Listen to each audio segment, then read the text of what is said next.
just bringing the agenda up, and perhaps if I could invite our Chief Financial Officer to the table, and perhaps Ian Thompson as well, because our solicitor, he will be addressing some of the issues. And I just thought that I would just give a little brief overview of the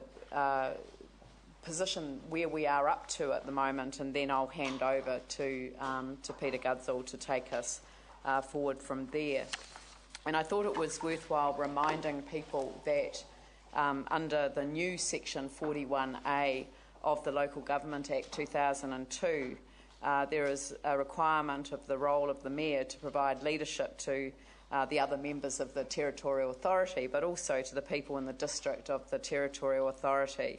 and without limiting that role in terms of leadership in any way, to lead the development of the Territorial Authority's plans, including the long-term plan and the annual plan, policies and budgets for consideration by the members of the Territorial Authority. So that is why the amendments, the proposals, recommendations are in my name.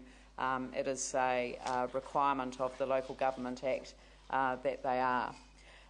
The reason that we're in the position that we're in at the moment,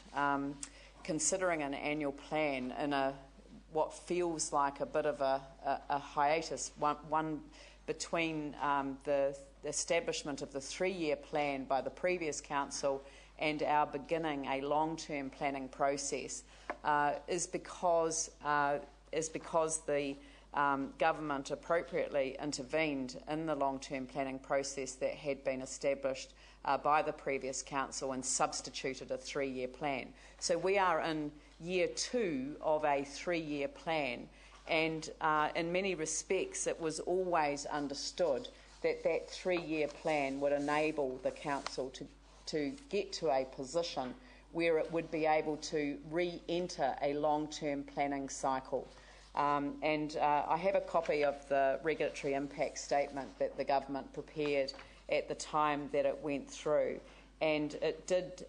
make the point that at the time they felt that proceeding with a long-term plan at that time, the council would not be in a position to prepare a robust, reliable and accountable long-term plan that covers a 10-year time frame with the level of detail required in a standard LTP due to the continuing environment of uncertainty and financial pressure in Christchurch as a result of the earthquakes. So this was written last year, and in many respects it was a precursor to the signing off of the cost-sharing agreement, which this document assumed would be done sooner than literally at the 11th hour before the council of the day had to strike a rate. And so for the 3-year plan,